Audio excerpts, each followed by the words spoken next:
दांत वाली बहू। रंजना कभी ब्रश नहीं करती थी। उसे कितनी बार उसके माँ बाप ने डांटा, लेकिन उसका कोई असर उस पर होता ही नहीं था, जिस कारण से उसके दांत पीले पीले हो जाते हैं। शादी के बाद। अरे बहू, वैसे तो तुझ में कोई कमी नहीं है, पर तेरे दांत इतने पीले कैसे हैं बेटा? कैसे है मतलब? कोई सर्जरी थोड़ी ना कराई है। वो तो क्या नाम, मैं ब्रश नहीं करती थी तो पीले हो गए। अब क्या करूं? आप कहे तो लाल करवा लूं या फिर काले? यार ये क्या है, क्यों माँ से लड़ रही हो? लड़ रही हूँ? अरे मैं लड़ रही हूँ या ये बोल रही है कि दांत पीले हैं, पीले। अरे तपस्या थोड़ी ना की है इन्हें पीले करने के लिए। बकायदा ब्रश नहीं किया है 20 साल तक, तब जाकर। छी, कैसी बात कर रही हो? ये उस वक्त तो पीले नहीं थे जब हम लोग तुम्हें देखने आए थे। अरे तब साफ करवा लिया होगा डेंटिस्ट के पास जाकर। अब देखो कैसे पीले पीले लग रहे हैं। रंजना सास की तरफ गुस्से से देखती है। फिर शुरू हो गई पीले पीले पीले। अरे पीले तो तब भी थे जब मेरे हाथ का रसगुल्ला उड़ा उड़ा कर खा रही थी और बोल रही थी, लड़की नहीं गुणों का खजाना दे रहे भाई साहब। अब वो लोग करते भी तो क्या करते, पीले दांत वाली बहू पल्ले पड़ी थी तो झेलना तो था ही। एक दिन कीर्तन में रंजना गाना गा रही थी।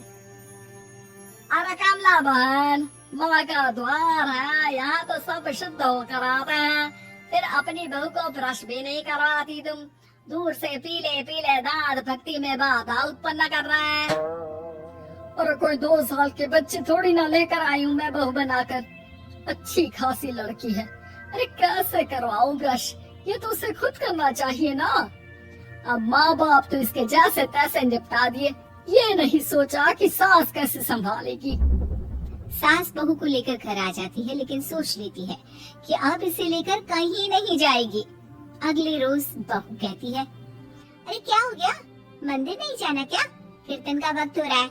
मेरी मधुर वाणी से कान्हा जी जागते हैं और सोते हैं। आप तो जानती है ना उनकी भक्ति में कितना मन लगता है मेरा। वो क्या है ना, तबीयत ठीक नहीं लग रही है मेरी, आराम करूंगी मैं। तबीयत ठीक नहीं लग रही?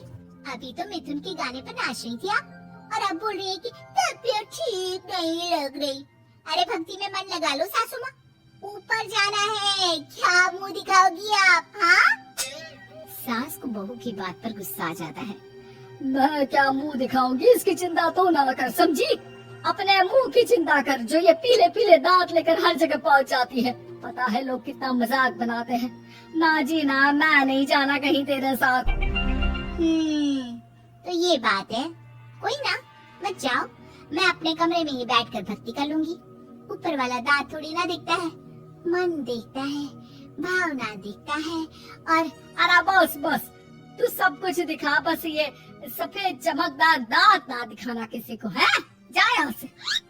बहू को सास की बात का कोई फर्क नहीं पड़ता, वो तो जैसी थी वैसी ही रह जाती है। सुबह नहाकर किचन में खाना बनाना, फिर खाना खाना, कीर्तन भजन करना और सो जाना। एक दिन, माँ जी मैं सहेली के घर जा रही हूँ, शाम को लेट आऊंगी। हाँ हाँ तो जाना, मैंने कौन सा तेरी आरती करनी है घर पर बैठकर। रंजना सहेली के घर जाती है, जहाँ वो पार्टी में जाने की तैयारी कर रही होती है। अरे शिखा, कहाँ जाने की तैयारी कर रही है? मैं गलत वक्त पर आ गई क्या? अरे नहीं यार, उल्टा सही वक्त पर आई है। मैंने ये साड़ी और ज्वेलरी निकाली है यार, शाम को इनके ऑफिस की एक पार्टी में जाना है। बताना कैसा लग रहा है ये सब? नहीं यार, इस ड्रेस के साथ तो वो वाली ज्वेलरी अच्छी लगेगी। हाँ हाँ सही बोल रही है, मैंने ध्यान ही नहीं दिया। वैसे तो हमेशा से मस्त फैशन सेंस रखती है। तो बड़ा जाती होगी ना पति के साथ पार्टी में। रंजना कुछ नहीं बोलती, बस सोचती है कि यार काश ये बात सही हो जाती। पर मैं क्यों नहीं जाती पार्टी में? क्या इन लोगों की कोई पार्टी होती नहीं होगी? रंजना घर आती है और रात में पति से सवाल करती है, एक बात बताइए, आप मुझे किसी पार्टी में क्यों नहीं ले जाते? क्या आपके यहाँ ऑफिस में पार्टी नहीं होती? पति बेचारा क्या कहता कि दांत पीले हैं तुम्हारे इसलिए। अरे कोई पार्टी होती नहीं हम लोगों के ऑफिस में, तो कहाँ से लेकर जाऊं? और मार्केट, मॉल, कहीं वीकेंड घूमना, कहीं तो। अरे यार, सारे हफ्ते में एक छुट्टी मिलती है, तो सोचता हूँ कि आराम ही कर लूं। क्यों? रंजना मन मार के रह जाती है। पहले कभी सास के साथ मंदिर जाया करती थी, लेकिन वो भी सास ने ले जाना बंद कर दिया। घर बैठी बैठी रंजना बोर हो जाती है। तभी उसे आइडिया आता है और वो मायके जाने का सोचती है।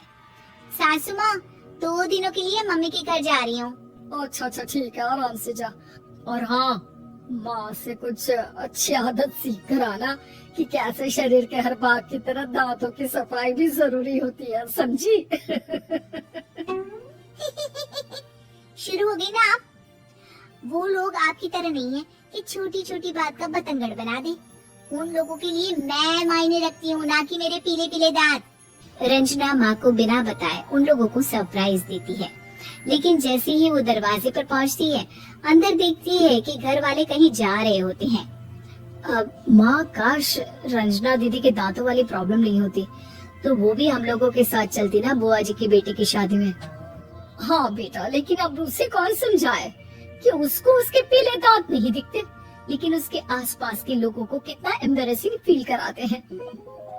मुझे तो कितनी बार उसके स्कूल की टीचर ने शिकायत की कि उसके साथ कोई लड़की बैठना भी नहीं चाहती, और ना ही कॉलेज में कोई उससे बात करना चाहता था। लेकिन पता नहीं क्यों उसे ये बात समझ में ही नहीं आती। कोई कमी नहीं है उस लड़की में, बस यही कि दांत पीले हैं। वो तो भला हो जीजा जी और उनकी माँ का, जो दीदी को जैसी है वैसी ही रखा हुआ है। रंजना को अपने घर वालों की बात सुनकर बहुत दुख होता है। वो सोचती है कि वो क्या करे, लेकिन फिर वो सीधा डेंटिस्ट के पास जाती है, अपने दांत चमकाती है और कसम खाती है कि वो रोज ब्रश करेगी। और क्या हो गया? तुम तो 2 दिनों के लिए गई थी ना? पर कोई ना, अच्छा है, चलो आ गई तो। रंजना सास के सामने आकर खड़ी हो जाती है और पूरी स्माइल करती है, उसके चमकदार दांतों को दिखाती हुई। हैं? चले मंदिर? माँ, मुझे माफ कर दीजिए, मैंने आप लोगों को बहुत एम्बैरेसिंग फील करवाया। मैं आज से रोज ब्रश करूंगी।